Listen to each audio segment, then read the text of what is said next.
சைவ விருந்து சேனலுக்கு உங்களை அன்புடன் வரவேற்கிறோம்.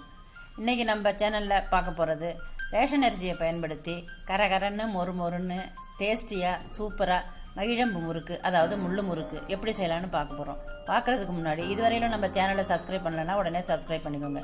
பக்கத்தில் தெரிகிற பெல் ஐக்கானையும் ப்ரெஸ் பண்ணிக்கோங்க. அப்போ தான் நம்ம சேனலில் வர்ற வீடியோவை நீங்கள் மிஸ் பண்ணாமல் பார்க்கலாம். வாங்க வீடியோக்குள்ளே போகலாம். இன்றைக்கி நம்ம சேனலில் மகிழம்பு முறுக்கு செய்ய போகிறோம்.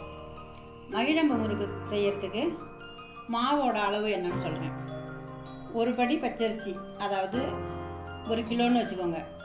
1 கிலோ பச்சரிசிக்கு 1/4 கிலோ பயத்தம்பருப்பு, அதை பொன்முருவலாக வறுத்துக்கணும். 1/4 கிலோ பொட்டுக்கடலை, அதை வெயிலில் காய வச்சு 1 கிலோ அரிசி, 1/4 கிலோ பொட்டுக்கடலை, 1/4 கிலோ பயத்தம்பருப்பு பொன்முருவலாக வறுத்தது போட்டு அரைச்சி அந்த மாவில் ஒரு 1/4 படி எடுத்துருக்கேன்.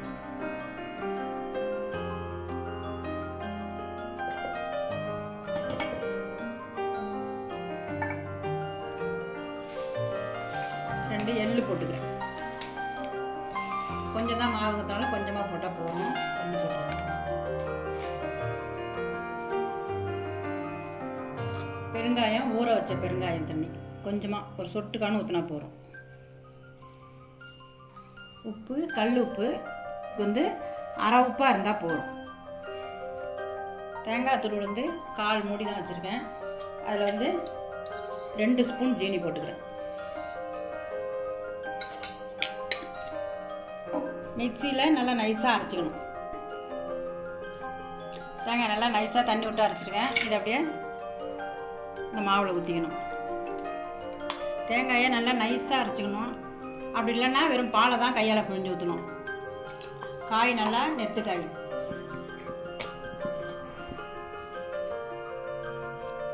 இந்த மாவுக்கு 1 ஸ்பூன் நெய் போதும். நெய் இல்லைன்னா வெண்ணெய் கூட விட்டுக்கலாம். கொஞ்சோன்னு போட்டால் போதும். வெண்ணெய் போட்டுக்கலாம், கொஞ்சமாக போட்டுக்கிட்டால் போதும். இதுக்கு மேலே வந்து உங்களுக்கு நீங்கள் பச்சை தண்ணி தான் ஊற்றி பசஞ்சிக்கணும். நம்ம புழியிற பார்த்துக்கு மாவை பசஞ்சிக்கணும்.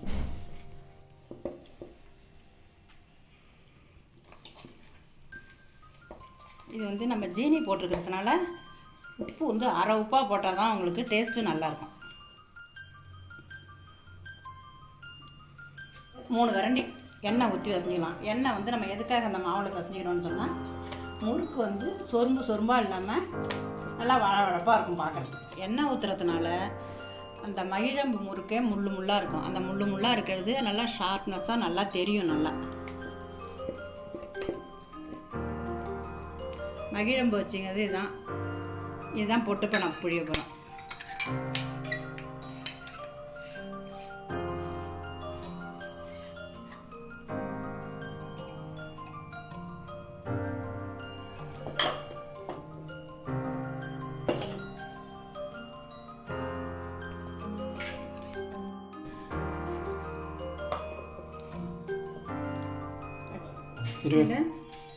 இப்படி உள்ளடங்க வச்சுக்கணும். இது போய் இந்த அச்சு போய் இப்படி செட் ஆகணும். அப்போ தான் உங்களுக்கு நல்லா புழியலாம். அப்படி இல்லாட்டி இப்படி மேலேயே வச்சுட்டோன்னா இப்படி நொடிக்கும், எண்ணெயில் வந்துடும், கஷ்டமாக இருக்கும், சேஃப்டியாக இருக்காது. அடுப்பில் எண்ணெய் வச்சுருக்கோம், எண்ணெய் காஞ்சிருக்கு. இல்லை இப்போ முறுக்கு புழிஞ்சு போடுறோம்.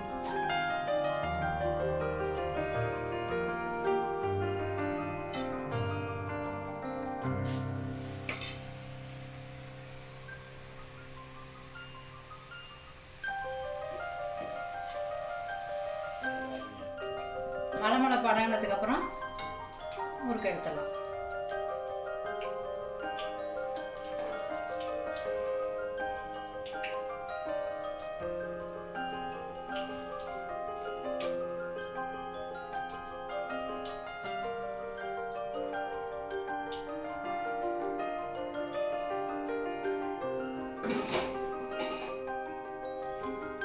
மகிழம்பு முறுக்கு வந்து நீங்கள்லாம் நினச்சிட்டுக்கலாம், ஏதோ காஸ்ட்லியாக அரிசி வாங்கிட்டு செஞ்சுருக்காங்க போல இருக்குது, அதான் வெள்ளையாக இருக்குது, இவ்வளோ பொருள் போட்டு வெள்ளையாக இருக்குதுன்னு நினைக்கலாம். அதான் இல்லை. ரேஷன் கடையில் கொடுக்குற பச்சரிசியை தான் வச்சு தீபாவளி பலனை எல்லாமே நான் அதை வச்சு தான் செஞ்சுருக்கேன். முறுக்கு வந்து அழுத்தமாலாம் இருக்காது. இதாருங்க, லேசாக உடைச்சாலே உடையும். நல்லா கூடு காஞ்சிருக்கும். சின்ன பிள்ளைங்களும் சரி, முதியவர்களும் சரி பல் செட்டு கட்டியிருந்தா கூட அந்த முறுக்கை சாப்பிட்லாம். அந்த அளவுக்கு அந்த முறுக்கு வந்து நல்லா சாஃப்டாக இருக்கும். உள்ளார நல்லா அப்படியே கூடாக இருக்கும். கரகரப்பாக மொறுன்னு இருக்கிற இந்த மகிழம்பூ முறுக்கை நீங்களும் இதே முறையில் வீட்டில் செஞ்சு சாப்பிட்டு பாருங்கள். எப்படி இருக்குன்னு கமெண்ட்டில் சொல்லுங்கள். இந்த வீடியோ உங்களுக்கு பிடிச்சிருந்ததுன்னா லைக் பண்ணுங்கள், ஃப்ரெண்ட்ஸுங்களுக்கு ஷேர் பண்ணுங்கள். இதுவரையிலும் நம்ம சேனலை சப்ஸ்கிரைப் பண்ணலைன்னா உடனே சப்ஸ்கிரைப் பண்ணிக்கோங்க. பக்கத்தில் தெரியுற பெல் ஐக்கானையும் ப்ரெஸ் பண்ணுங்கள். அப்போ தான் நம்ம தினந்தோறும் போடுற வீடியோவை நீங்கள் மிஸ் பண்ணாமல் பார்க்கலாம். நன்றி, வணக்கம்.